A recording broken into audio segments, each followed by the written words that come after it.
এই তো বললো লাভ ম্যারেজ, আমাদেরও লাভ ম্যারেজ আছে, ঠিক আছে। তো একদিন দোলের দিনে আমরা বিকেলবেলা আমাদের কথা হয়েছে যে ঘুরতে যাব।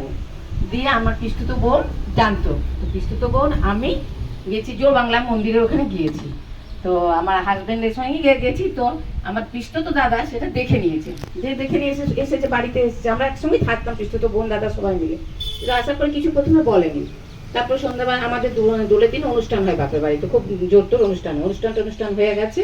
এরপরে সন্ধ্যাবেলাতে বাবাকে বলছে যে এরকম মালাকে আর পিস্তল দিদির নাম হচ্ছে মিনু, ওকে দেখেছি আমি।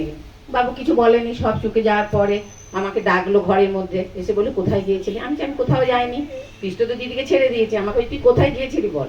আমি কোথাও যাইনি, ওই সত্যি কথা বল নালে মারবো। সত্যি কথা তো আর বলি না। কি করলো, আমাকে বাবার ছিল ঘরে দরজা আটকে মার। আমাকে ঘরের মধ্যে ঢুকালো, দিয়ে খুব জোর তোর মা দিয়ে দরজা আটকে দিল। দরজা আটকে বললো খেতে দেবো না। ঠিক আছে, খেতে দিতে হবে না, যে দরজা আটকে আছে। এই বিষয়ে একটা গান বলছি।